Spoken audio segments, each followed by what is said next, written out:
los biólogos que hoy nos acompañan.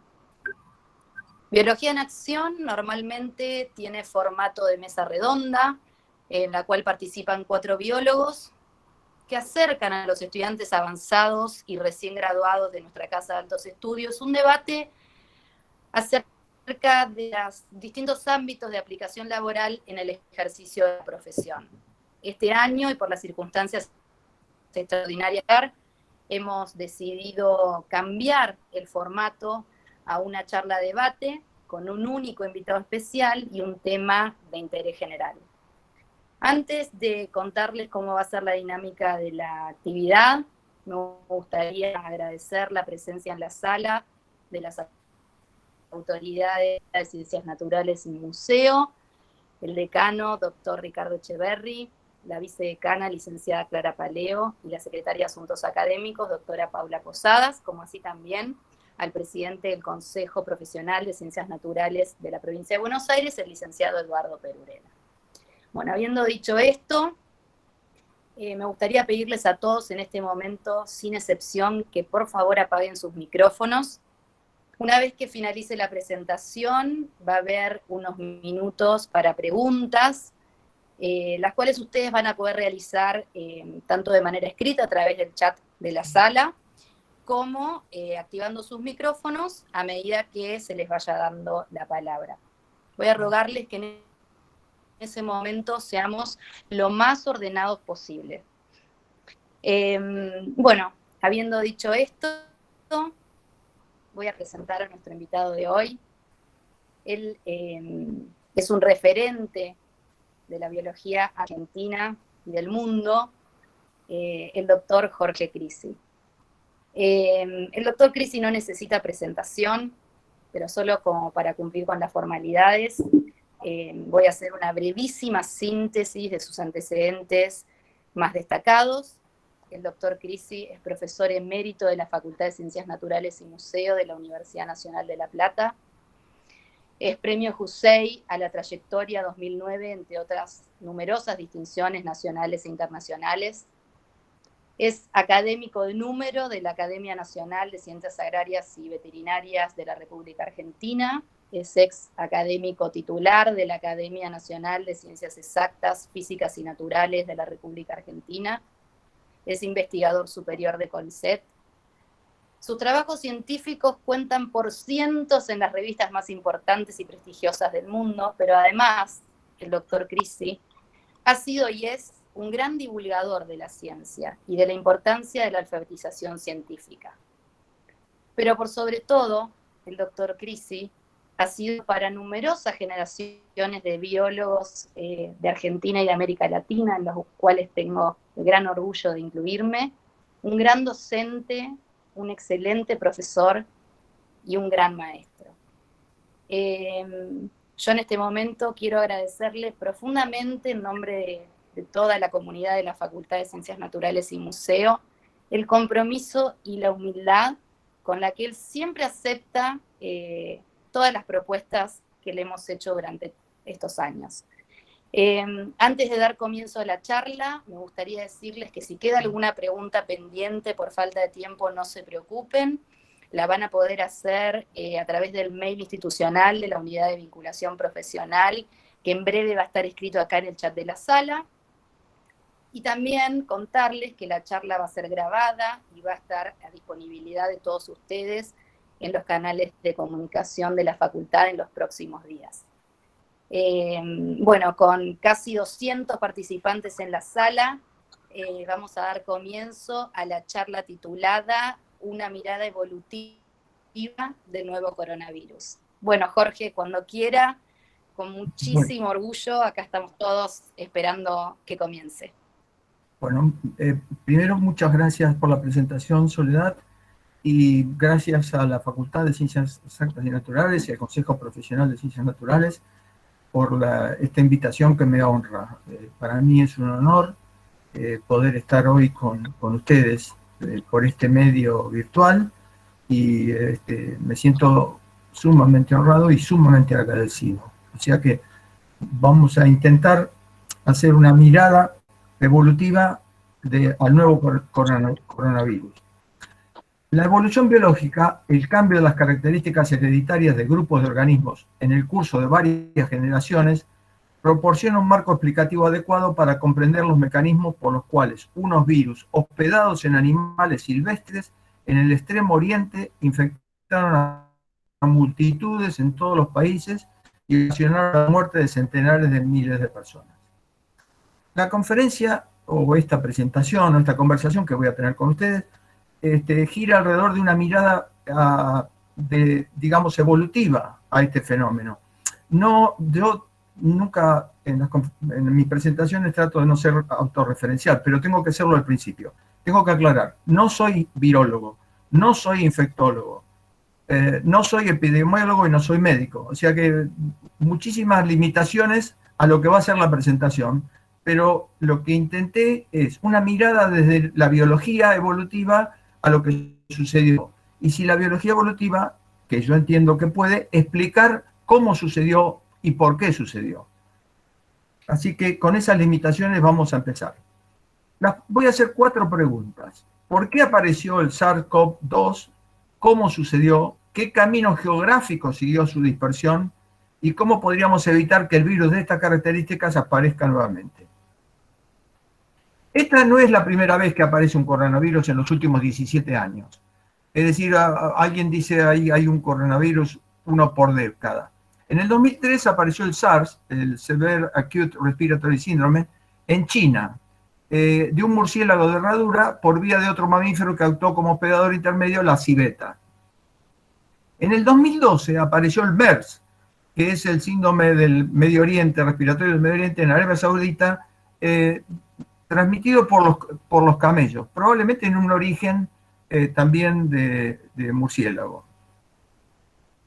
El que estamos enfrentando ahora, apareció en fines del 2019 y apareció en China, y es que el causante de la enfermedad respiratoria COVID-19, es decir, el virus, el nombre es SARS-CoV-2 y la enfermedad es COVID-19, declarada pandemia por la Organización Mundial de la Salud. Procede también de murciélagos con un posible hospedador, esto nunca se ha podido confirmar totalmente, que sea el pangolín, un mamífero de la familia Manidae. La epidemia fue iniciada en la provincia de Wuhan de China y se convirtió en pandemia, pues el virus, y acá viene un tema que habla de nuestro tiempo, el virus se dispersó por el mundo con la ayuda inestimable de la globalización. Ese flujo de personas, bienes, servicios, tecnología, conocimiento, valores e ideas que atraviesa las fronteras y llega a los últimos confines del planeta. Así, el ser humano resultó ser el mejor y más rápido agente de dispersión del SARS-CoV-2. O sea, uno podría pensar que esta epidemia también tiene una gran contribución por parte de la globalización, con todas las ventajas que la globalización tiene, también tiene estas desventajas, que el virus se dispersó con una velocidad muy grande porque el agente de dispersión, que es el ser humano, tiene una gran movilidad. ¿Por qué apareció? La respuesta es evolución. Los virus evolucionan de la misma manera que lo hacen los organismos formados por células, sean bacterias, animales, plantas u hongos. La evolución también explica la razón por la que cada año aparecen nuevas cepas del virus de la influenza, de la gripe, o la aparición de la resistencia a los antivirales por parte de las cepas del HIV, el virus que provoca el SIDA. O sea, los virus están, siempre se ha dicho, a mitad del camino entre vivo y no vivo, es decir, son organismos formados por ácidos nucleicos, ribosomal o ADN, ADN, ácido ribonucleico o ácido desoxirribonucleico, y viven generalmente dentro de las células de otros organismos, no pueden vivir fuera de eso. Pero evolucionan de la misma manera que lo hacen los organismos.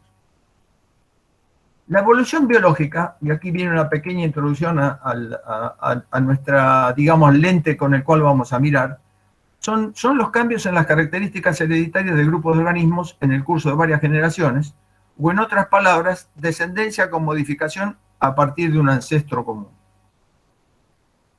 Tiene dos áreas la evolución. Tiene los procesos que generan la evolución, y la evolución genera la historia de la vida, es decir, una suerte de genealogía de la vida. O sea, nosotros cuando hablamos de evolución, tenemos que esas dos cosas. ¿Cuáles procesos generan la evolución? Y la evolución tiene como una suerte de árbol familiar de cómo la vida se fue formando, digamos.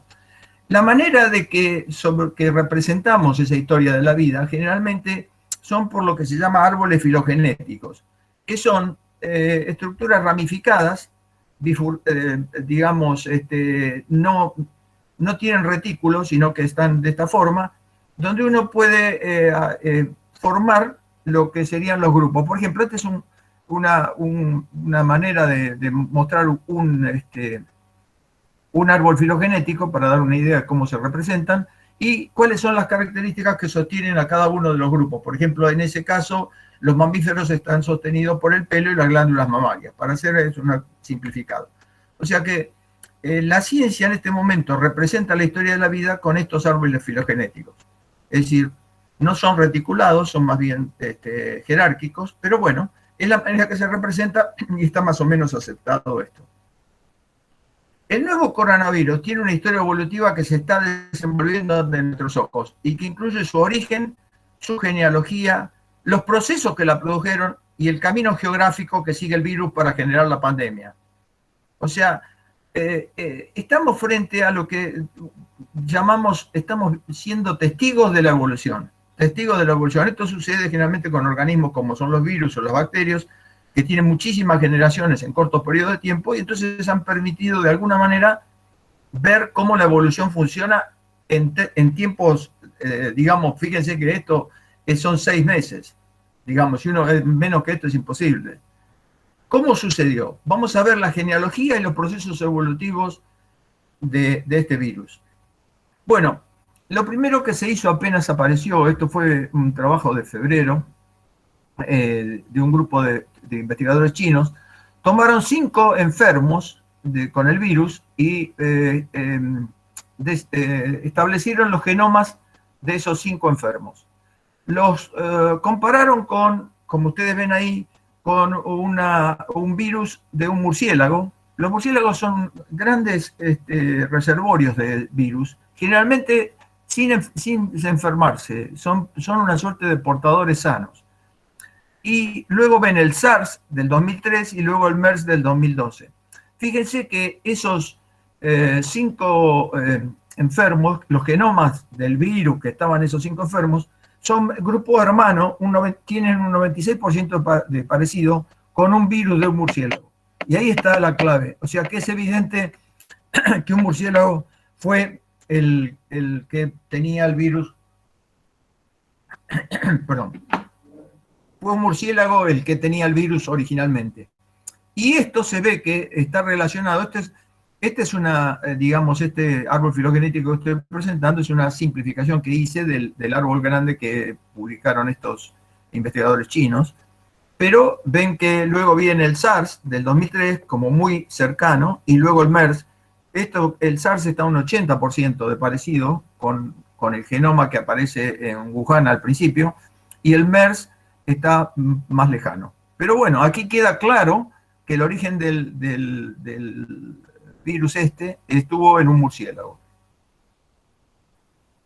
Principalmente, pero no únicamente, 3 procesos causaron esa genealogía. La mutación, la recombinación genética y la selección natural. La mutación y la recombinación genética producen variación y la selección natural opera sobre esa variación. O sea, ¿cómo fue que viene esa pregunta? ¿Cómo fue que desde el murciélago apareció un virus que infectó a los seres humanos? Bueno, mutación, recombinación generan variación y la selección natural opera sobre esa variación. La mutación es el proceso de alteración del genotipo de los genes y el estado alterado producto de esos procesos. Es decir, supongamos en este caso que estamos hablando del virus, el virus en el murciélago tenía un genoma y alguno de sus genes tuvo una alteración en la replicación, una suerte de error o equivocación. Acá es muy importante, cuando hablamos de mutación, que las mutaciones son eventos al azar. Nunca la mutación se produce con una suerte de respuesta para la adaptación de algo. Son al azar. El tema es que cuando hay reproducción, esa mutación al azar se reúne con una necesidad generalmente funciona. Pero vamos a ver y partamos de la idea de que la mutación es un fenómeno totalmente azaroso.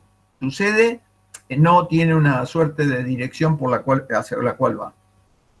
La recombinación genética ocurre cuando los virus de dos cepas parentales diferentes coinfectan la misma célula e interactúan durante la replicación para generar una progenie viral que tiene de ambas cepas parentales.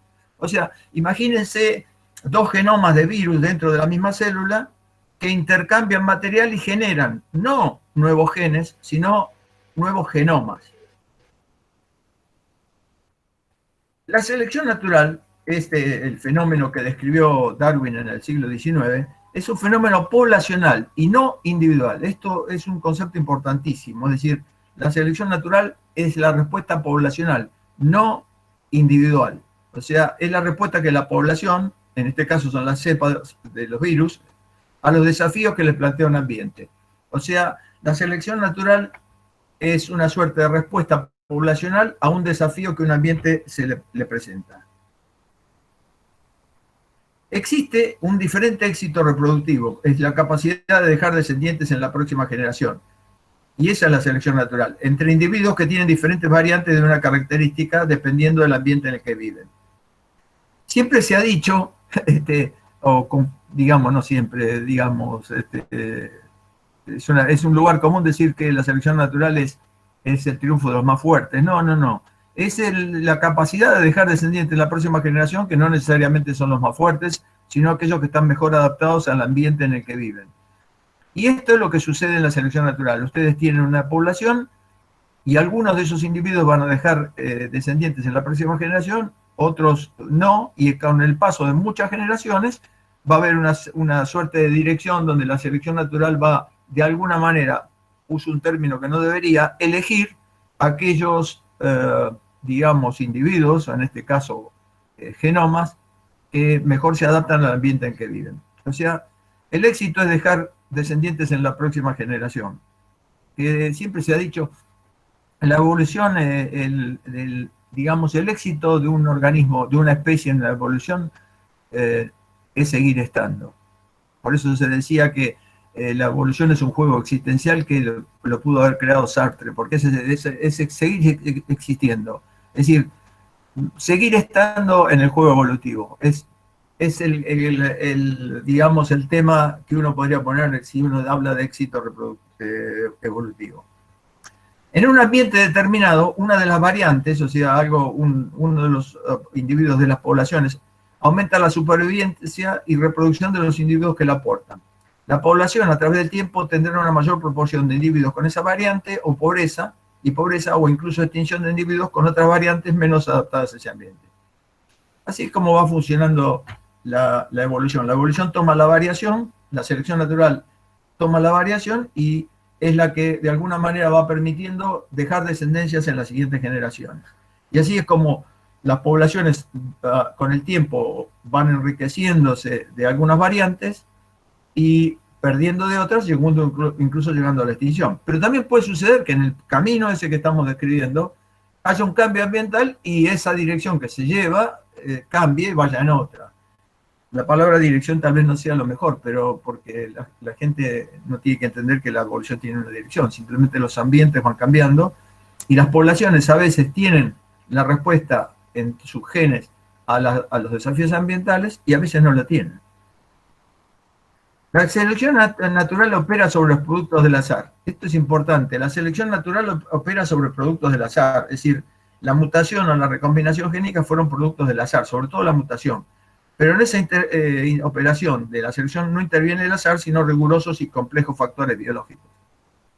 El premio Nobel, Jacques Monod, decía que la vida es azar y necesidad, es decir, el azar de la mutación y la necesidad que es la selección natural. Una suerte de azar y necesidad que genera todos los seres vivos, a todos los seres vivos. Vamos a mirar cuál pudo haber sido el azar y la oportunidad en la hipótesis 1 de qué pasó. Vemos al murciélago que tiene sus virus, coronavirus, que no lo enferman. Se produce en una replicación de los virus y aparece una mutación, ese verde, esa mutación con el tiempo la selección natural dentro del murciélago no lo puede favorecer porque es una mutación que no favorece la persistencia. Pero esa mutación es pasada al pangolín y esa mutación que es capaz de sobrevivir en el ser humano aparece en el ser humano, que es como aparece la enfermedad. O sea, la mutación se dio en el murciélago y fue pasada al pangolín y al ser humano. Fíjense que para que la mutación se dé y sea capaz de infectar al ser humano fue un evento azaroso, ¿no? No es que la mutación fue producto de que quería infectar al ser humano, no hay voluntad acá, hubo un evento azaroso que se cruzó con el pangolín y que fue al ser humano. La otra hipótesis posible es que el murciélago tenía sus virus que le pasó al pangolín y la mutación se dio en el pangolín. O sea, el pangolín fue el que infectó al ser humano. También, fíjense que siempre está interviniendo el azar, ¿no? Es decir, el murciélago pasó al pangolín, el pangolín pasó los virus a otro pangolín y en otro pangolín se dio, dentro del pangolín se dio la mutación que infectó al ser humano. Luego uno podría pensar que esa mutación que permite al virus vivir en el ser humano, obviamente no hubiera sido posible vivir en el murciélago. O sea que en ese camino, adquirió la capacidad de infectar al ser humano y sobrevivir, porque la selección natural lo eligió dentro del ser humano. Y lo hubiera, digamos, seguramente dentro del murciélago lo hubiera ese genoma con la mutación de infectar al ser humano no hubiera funcionado.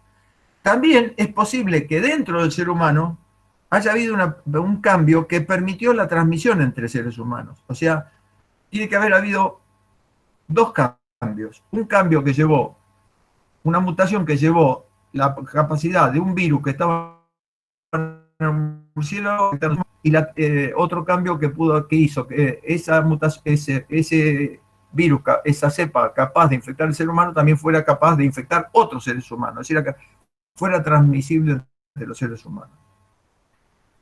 Uno podría pensar también otra hipótesis, y más difícil diría, que todo sucedió dentro del ser humano, que el virus llegó al ser humano como virus del murciélago y dentro de un ser humano se produjo la mutación.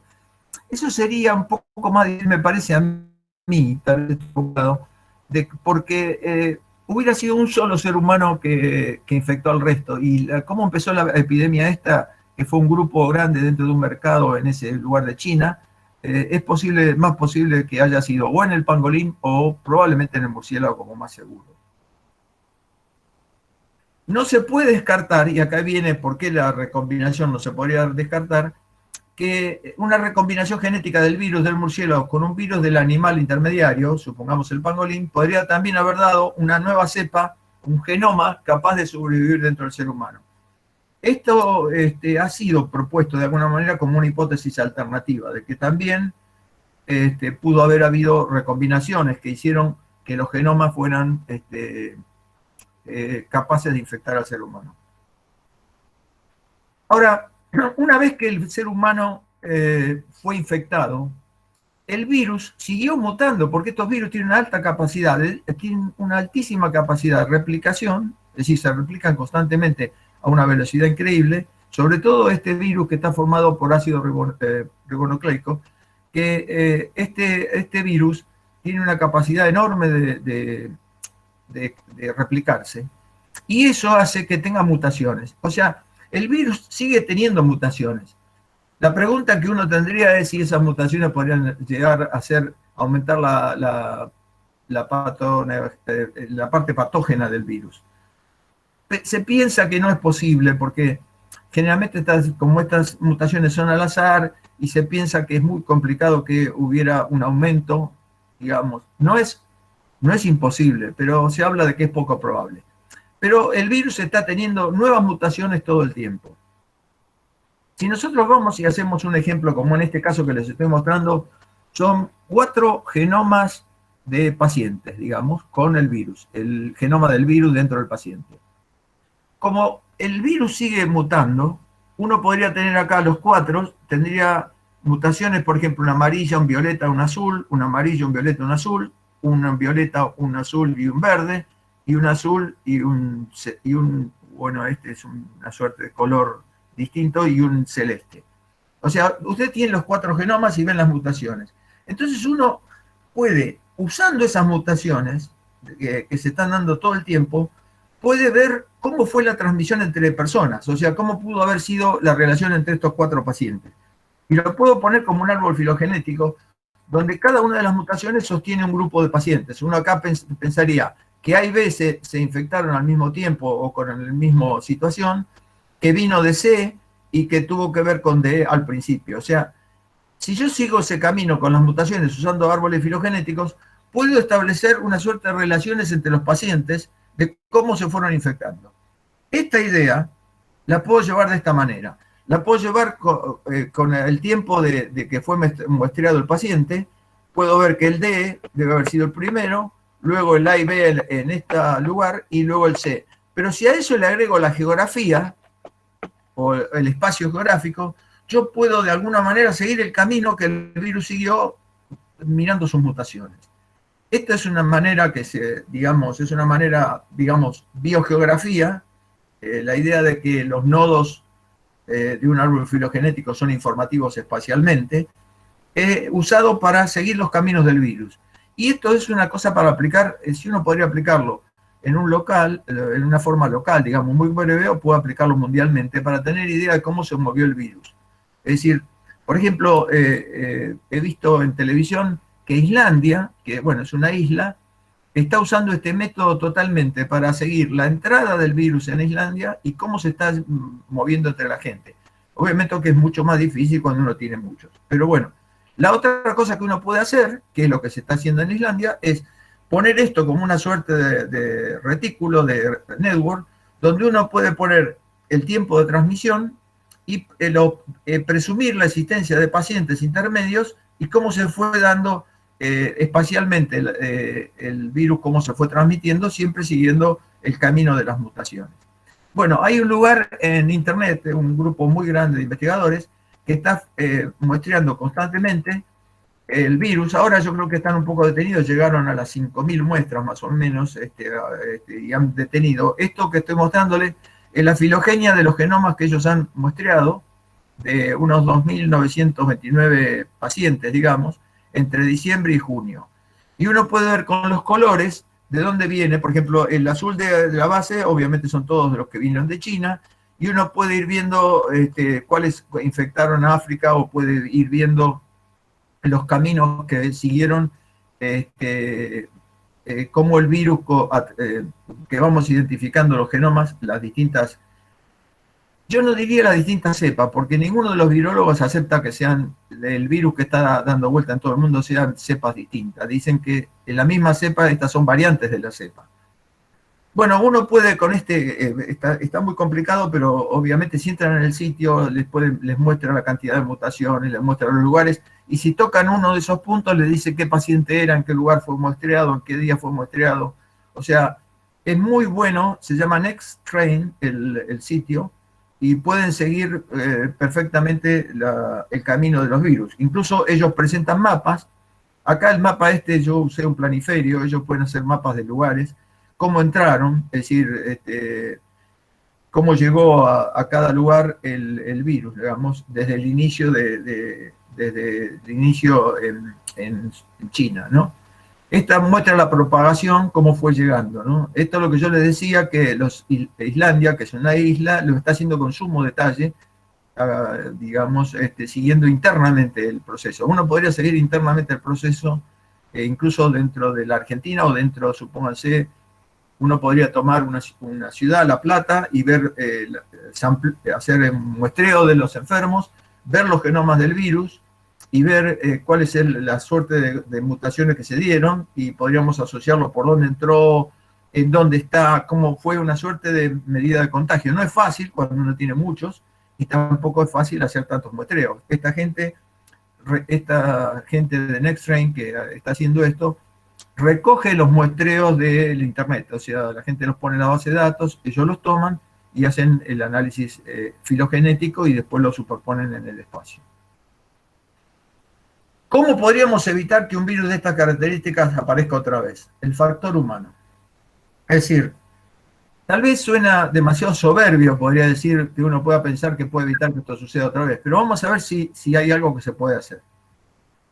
Acuérdense que acá tenemos las mutaciones, la oportunidad de infectar al ser humano, porque no solo se tuvo que dar la mutación que era totalmente azarosa para infectar al ser humano, sino la oportunidad de infectar al ser humano. O sea que también eso era azar, o sea que el momento se diera donde el ser humano estuviera en contacto con ese organismo que no hubiera sobrevivido mucho tiempo en el murciélago, supone. Y la capacidad de contagio entre seres humanos. Son tres elementos totalmente aleatorios que uno podría pensar desde el principio que esto no puede suceder, que es altamente improbable, porque son hechos aleatorios con baja probabilidad de que los tres ocurran simultáneamente. O sea, fíjense que se tuvo que dar mutación, se tuvo que dar la oportunidad de infectar al ser humano y después la capacidad de contagio entre el ser humano. Uno tiene que pensar, no, esto no puede suceder, es totalmente improbable. No. ¿Por qué puede suceder y aumenta la probabilidad? La gran cantidad de generaciones que los virus producen en muy poco tiempo, en especial aquellos cuyo genoma está compuesto por ARN, como los coronavirus, que lo hacen en menos tiempo y que lo que tienen ADN. O sea, esa gran cantidad, ustedes de generaciones dicen, bueno, esto aumenta la probabilidad de que aparezca la mutación, aumenta la probabilidad de que aparezca la mutación, que puede infectar al ser humano. Pero acá viene el factor humano, que es lo que realmente causa causa los problemas. Las condiciones sanitarias inadecuadas. Si uno piensa cómo fue el mercado donde empezó todo esto, uno puede darse cuenta. Consumo y manejo de alimentos potencialmente peligrosos, por ejemplo, animales enfermos, facilidad de acceso a las personas a alimentos contaminados, alta densidad demográfica en el sitio del inicio de la epidemia, esto también es muy importante. Fíjense que si no hubiera una alta densidad demográfica pudo haber sido controlado de otra manera. Insuficientes conocimientos científicos en las etapas tempranas de la infección. Estamos frente a un virus que todo el mundo dice no lo conocemos, no lo conocemos, no lo conocemos. Es lo que se está diciendo todo el tiempo y lo están recientes estudiando. Y otro problema, la gran movilidad de la gente dispersante, o sea, los seres humanos. O sea, el factor humano hace que también la probabilidad de que esas tres eventos aleatorios tengan alta probabilidad. Sobre la primera de estas circunstancias, los eventos, digamos, las mutaciones y, digamos, lo que el virus se replica, no tenemos manera de actuar. Pero sí podemos hacer mucho para controlar el factor humano mediante el diseño y la aplicación de inteligentes políticas públicas. O sea, no vamos a poder controlar que un virus en el murciélago tenga una mutación que genere una nueva enfermedad en el ser humano, un coronavirus o otro virus potenciales con todos los que tienen los virus, los murciélagos. No lo vamos a poder controlar, no lo vamos a poder impedir, pero sí podemos impedir de generar todas esas situaciones donde el virus tenga la oportunidad de transformarse en una pandemia. No puedo menos si doy una conferencia, digamos, esta conversación que estoy teniendo con ustedes, no puedo, no resisto hacer una vindicación, un rescate de la teoría de la evolución, un rescate total. O sea, ¿por qué? La aparición del SARS es otra prueba irrefutable en favor de la llamada evolución biológica. Ustedes asuman esto que pasa también con la resistencia antimicrobiana, que uno ve que las enfermedades microbianas que uno creía, no sé, recuerdo a algún ministro de un gran país diciendo en la década del 70 se había ganado la batalla contra las enfermedades infecciosas, cuando en realidad no era por ignorancia, era que los microbios o los bacterios, y también los virus en nuestro caso, adquieren la capacidad de resistencia mediante la selección natural y las mutaciones al azar. Las malezas es una otra prueba de la evolución biológica porque es el mismo fenómeno. Todo el mundo cree que encontraron el líquido que va a salvar de todas las malezas del mundo y eso no sucede. Todo el tiempo las malezas tienen, digamos, aceptan el desafío ambiental y por alguna mutación que es al azar, siempre superan el tema. La semejanza morfológica entre diferentes grupos de organismos es otra prueba de la evolución, que se suma a lo que les estoy contando. La unidad de todos los seres vivos, todos tienen ácidos nucleicos, incluso los virus, digamos. Y el pasado escrito en los fósiles, o sea, es innegable. La extraordinaria y asombrosa biodiversidad que nos rodea, todo es la prueba evidente de que la evolución biológica es cierta. Sin embargo, y acá viene el sin embargo, existe lo que se llama el creacionismo, término utilizado en diferentes religiones como una alternativa científica, no como parte de una religión, sino como alternativa científica a la evolución biológica, y contiene una gran variedad de doctrinas que van de explicaciones elementales a sofisticadas, como el denominado diseño inteligente. Todas tienen en común el rechazo a la evolución. No es que se enfrentan la religión y la ciencia, porque son dos ámbitos del ser humano que no se mezclan, uno es la razón y otro es la fe, y pueden coexistir en el ser humano porque no se contradicen. Pero cuando la fe quiere entrar en la razón, digamos, en este caso generar una alternativa científica, es cuando que se genera la contradicción. O sea, uno puede ser un creyente y aceptar la teoría de la evolución, porque no se contradicen, pero no puede nunca decir, no, la teoría de la evolución no es cierta, y tengo una alternativa científica. Esto es muy común, sobre todo en Estados Unidos. Miren, este es un libro de texto de las escuelas cuando había una obligación de enseñar, si se enseñaba evolución había una hora, había que dar una hora de creacionismo. Y este es, fíjense, una alternativa científica a la evolución. Esto, que es un fenómeno muy grande entre los grupos protestantes de Estados Unidos, la idea de que no hay que enseñar evolución, sería motivo de otra conversación con ustedes, contarles todas las veces, todos los intentos y los intentos que actualmente hoy están haciendo para que no se enseñe evolución en las escuelas en Estados Unidos, son increíbles, enormes. O el último es el diseño inteligente y algún otro que pasó en estos últimos meses, que no quiero entrar en eso porque me voy a desviar de lo mío, digamos, de nuestra conversación. Pero esta es una alternativa científica a la evolución. Ahora, si ustedes van al gabinete del presidente de Estados Unidos, Trump, en este momento, la mayoría son creacionistas, es decir, rechazan la teoría de la evolución.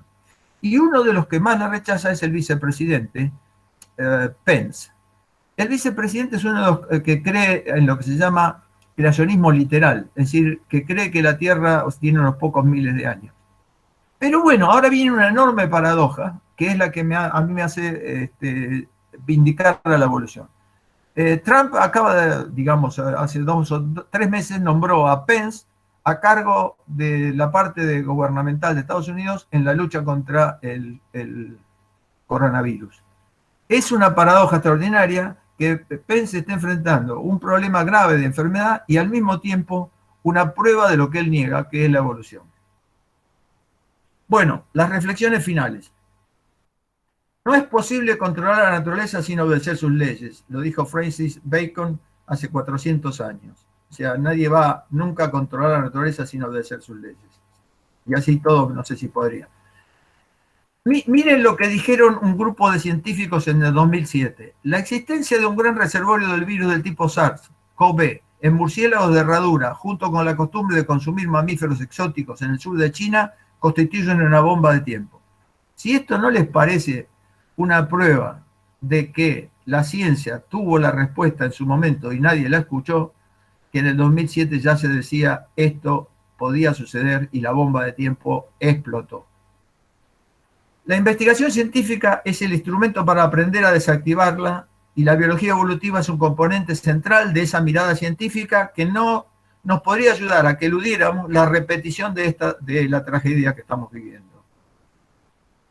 Muchísimas gracias por haber tenido la paciencia de compartir conmigo este momento.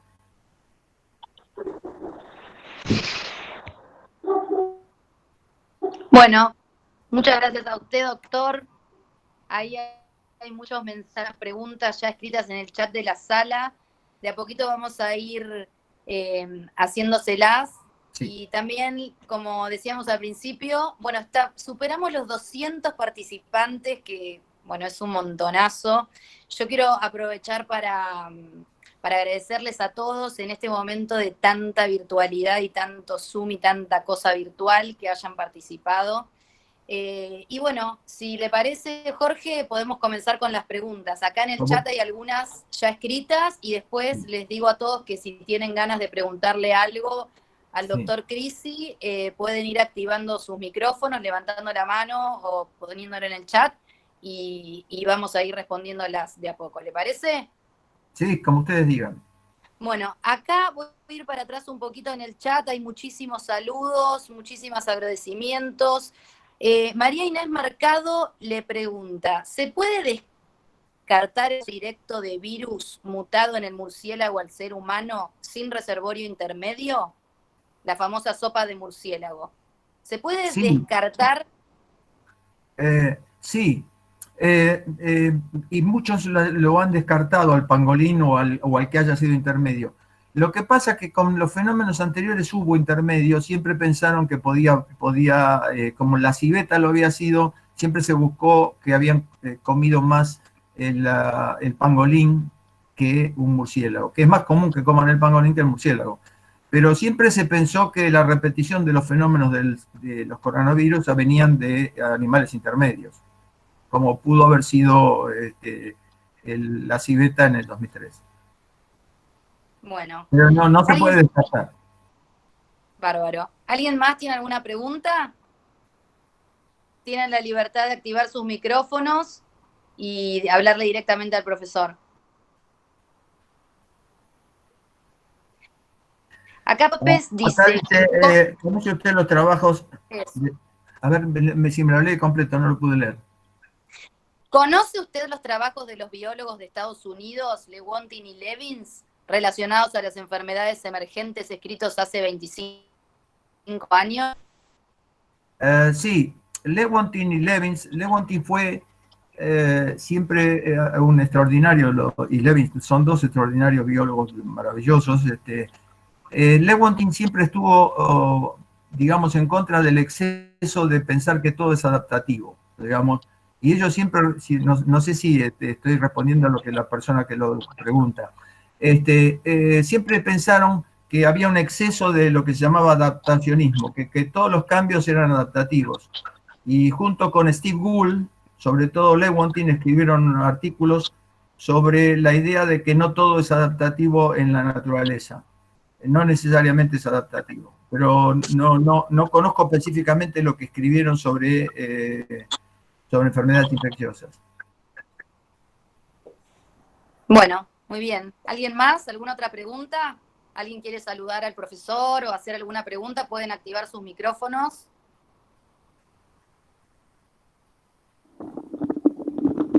¿Qué tal? ¿Se escucha bien? Sí, escucho perfectamente. Sí, sí.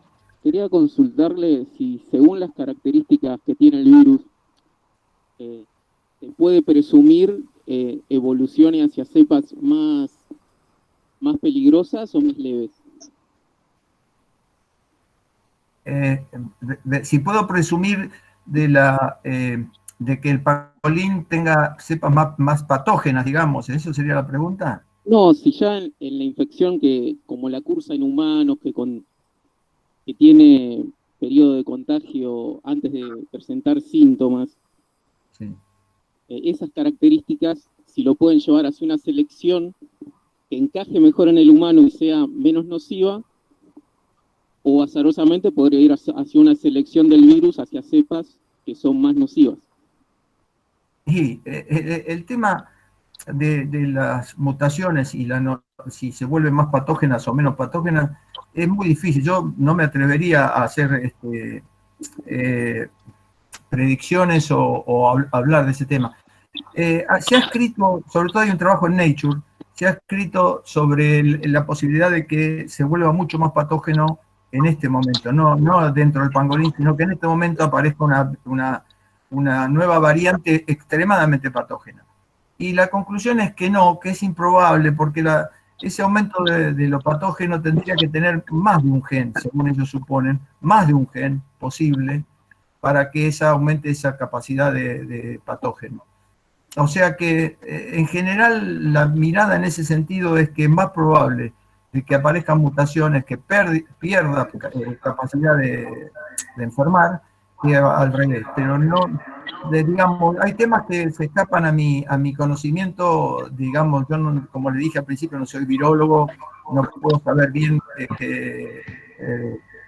cómo los virólogos se están viendo, pero si uno ve hay una gran confusión mundial porque no se conoce sobre el virus. Muchas gracias. No, gracias por preguntar. ¿Puedo preguntar, Soledad? Voy a leerle otra pregunta, doctor. Sí, Ángela, sí, escucho. Bueno. Dale, Ángela. Bueno, lo hago desde la medicina y mi ignorancia en otras cosas, pero bueno, felicitarlo por la presentación, reencontrarnos después de tantos años en esta reunión, bueno, es un placer. Y mi pregunta es, vuelvo a decirlo, desde la medicina, frente a un virus de tan rápida replicación a través del ARN, es pregunta y reflexión, ¿no? ¿Qué desafío encontrar la vacuna? Porque supongo que sí, por eso uno de los problemas que yo decía es que al principio de la enfermedad no se tiene la cantidad de conocimiento como para enfrentarla. Es uno de los factores humanos que contribuyeron a lo que sucediera esto, ¿no? El hecho que se desconocía, aparece el virus como algo totalmente nuevo. Sí, sí. O sea que es uno de los procesos que lamentablemente va a haber que esperar. Yo no sé, no me atrevo a contar nada de medicina ni de esas cosas, no sé, yo lo único que traté es de mostrarles una idea de la mirada evolutiva de por qué esto sucedió y cómo sucedió. Ahora, hacia dónde va y cómo puede terminar, no tengo la menor idea. No, está bien. Muchas gracias. Pido disculpas por... No, está bien. Muchas gracias. Gracias, Ángela. Hola. No, gracias a ustedes. Gracias a todos los que sobrellevaron esta conversación virtual. Les mando a todos un abrazo y les agradezco que se hayan tomado el tiempo de escuchar esta conversación. Y les pido disculpas si no ha sido todo lo que, digamos, que uno espera. Muchísimas gracias. Gracias a Soledad y gracias a los organizadores y gracias a mi facultad, que a la que quiero mucho. Doctor, hay algunas preguntas pendientes. ¿Tiene unos minutos más o prefiere Tengo que todo se el las tiempo del mundo. enviemos Por los 200 que tienen que volver a su casa, supongo. Bueno, doctor, yo le quería hacer una pregunta. Sí, dígame. Bueno. ¿No hay una posibilidad de que el virus sea creado en realidad en un laboratorio en vez de que venga de los animales, sí o sí, de una evolución? Como por ejemplo crear un laboratorio y que fuera escapado. Sí. Que sería capaz lo más probable en la teoría. No. Sí, esa posibilidad estuvo puesta como una de las hipótesis por mucha gente, pero ha sido descartada totalmente, porque el genoma ese viene del murciélago, no hubiera dado nunca cercano al murciélago como yo, y digamos, hubiera habido algo en el medio. Ahí es lo que hubo. Sí, sería un intermediario como los animales. No, en este caso. Digamos, la idea de la generación de un laboratorio fue descartada totalmente del principio por todos, por la manera como apareció el virus. Fue descartada. Suena atractivo porque todo lo que es así tiene una explicación más, digamos, como que nos deja más tranquilos. Y dice, bueno, esto lo inventaron un grupo de gente que se le escapó del laboratorio. No. Fue el azar y fue la idea de que comían esos animales y ese coso y fue la oportunidad. Fue el azar, la oportunidad y nosotros con la globalización. Jorge, tengo otra pregunta. Acá la gente quiere saber, dice, ¿hay coronavirus en los murciélagos autóctonos? ¿Es posible que los murciélagos autóctonos no lo sé. este virus? No lo sé, pero lo que sí... sobre ciencia y evolución, creacionismo y evolución. Bueno, respondo a la pregunta del autóctono. Sí, por favor. No lo sé. Lo que sí vi, que un gran investigador en murciélagos en Estados Unidos, vi uno de sus trabajos diciendo que los murciélagos son un gran reservorio de virus sin enfermarse ellos. Pero, y no daba la explicación por qué son tan reservorios de eso, pero no creo que haya en este momento aquí el problema de ese virus, que estén no lo creo, pero no lo sé tampoco, o sea que no quiero mentir, pero no lo creo. Puede que haya otros virus, eso sí, ¿no? Claro. Los coronavirus aparecieron, acuérdense, aparecieron en digamos, este tipo de coronavirus apareció en China en el 2003 y en el Medio Oriente en el 2012. Pero bueno, no quiero entrar en un terreno que no voy a terminar diciendo algo que no tengo sustento. No lo sé. Bueno, Fernando. Hola, ¿qué tal? Buenas tardes. Antes que nada, muchas gracias a la facultad por organizar este evento, a Sole y a Jorge, ni hablar. Es un enorme placer otra vez poder escuchar una conferencia suya. Soy Fernando Archugui, no sé si Sí, se Fernando. Bueno, la pregunta, Jorge, es, por más que vos aclaraste que no sos especialista en virus y en estas cosas, seguramente tenés algún criterio para compartir acerca de la posibilidad de que en un futuro inmediato se repitan eventos como este, es decir, que aparezcan nuevas versiones que generen nuevas pandemias y que, como he visto por ahí, sin haber visto que tenga fundamento, pero que he visto por ahí, que nos tenemos que preparar para que estas situaciones se repitan, o simplemente podemos esperar otros 10 años para otra situación así. ¿Cuál es tu opinión? Yo no puedo, Fernando, no puedo hacer predicciones, pero sí puedo decirte que la naturaleza, digamos, como en este caso sucedió, nos enseña que no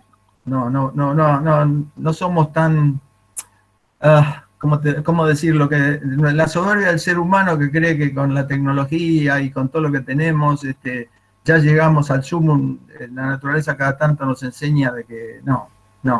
Y no puedo predecir nada, pero es probable de que, no sé, algo, siempre nos enseña algo. Esto, me imaginé, apenas apareció esto, yo me imaginaba a todos estos grandes poderes del mundo sometidos a una pequeña cosa que ni siquiera se puede ver en el microscopio, sometido con todos sus portaaviones y sus aviones y su tecnología y todos ahora encerrados en la casa. Como chicos, de nuevo, decía, y eso es una lección que la naturaleza cada tanto nos da, diciéndonos que no somos tan extraordinarios como creemos. O sea que no puedo predecir nada, pero de que va a pasar algo, seguramente algo va a pasar. Ahora, la naturaleza nunca la vamos a poder controlar mientras no obedezcamos sus leyes. La doctora Alejandra Rumi creo que tenía una pregunta. Sí, Alejandra. Más que una pregunta, agradecerte el haber participado, hermosa, la charla realmente muy oportuna como siempre, pero nos dejaste picando una pelotita con otra segunda sobre justamente esos enfoques tan disímiles sobre creacionismo y, si quieren, evolución. Porque hay muchos planteos diferentes, ¿no? Uno es como que lo ve de una forma simplista y no es tan simple enfocarlo. Y bueno, sería bárbaro si acá desde la facultad del UBP te pueden convocar para, bueno, tomar uno de esos temas que a veces son medio álgidos, pero es bueno tener un espacio para, como ameno, donde uno puede discutir cosas, como puede preguntar, y tener la posibilidad de verte más seguido también, Jorge, porque realmente sos algo que ya sabes que está dentro de los biólogos, tenemos todo nuestro corazoncito en esto, con respecto a todo lo que nos has dado, ¿no? A lo largo de tu carrera. Eso nada más. Gracias, Alejandra. Gracias. Sí, el tema creacionismo es muy interesante. No porque, digamos, no yo lo hago interesante. Es muy interesante porque últimamente en Estados Unidos, en Ohio, han hecho una cosa creíble. Les cuento porque esto pasó, creo que el mes pasado, cosas así. Están queriendo sacar una ley donde esté prohibido gratificar o castigar a un alumno porque diga algo que tiene con religión. Y esto es, o que tenga que ver con sus creencias. Y entonces parecería como una cosa, pero la tienen como que es una nueva trampa del creacionismo, donde uno no podría hacer nada, ni gratificar, ni y lo han tomado como una suerte de camino nuevo. Y entonces es que es inacabable. A pesar de que ahora uno ve que el virus le está dando la demostración de que la evolución existe, la gente sigue todavía creyendo de que no existe. Pero bueno, o queriendo que los chicos no crean que existe. Pero bueno, no me quiero desviar, no me quiero desviar. Gracias, Alejandra. Le voy a leer otra pregunta, doctor. Carolina bueno. le pregunta, en cuanto a la cuarentena, más allá de evitar contagios, ¿cree que ayuda a bajar el número de mutaciones que puede presentar el virus? No creo, pero ya dentro, voy a terminar infectólogo en algún programa de televisión. No lo sé. Que el virus está mutando no queda ninguna duda. Uno podría tomar, si uno tuviera el tiempo y los recursos, podría tomar los virus de la ciudad de La Plata y hacer un árbol filogenético de la epidemiología de la ciudad. Digamos, sería complicado, sería mezclado porque hubo muchas entradas y demás. Se podría hacer muchísimo, pero no puedo contestar todas las preguntas de infectología y le pido disculpas, pido perdón. Digo, veo tanto infectólogo por televisión que después digo, bueno, a ver si termino de la misma manera. ¿Alguien más quiere preguntar algo? ¿Alguna otra pregunta? Bueno, les agradezco a todos. Bueno, doctor. No, les agradezco a todos y estoy agradecido. Agradecido a todos y ha sido un placer hacer esto y un honor enorme.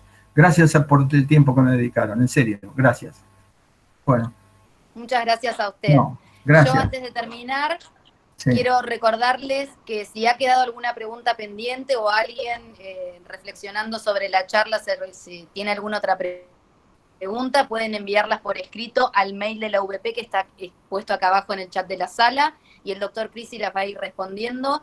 Que la charla fue grabada, que va a estar disponible en los canales de comunicación de la facultad en los próximos días.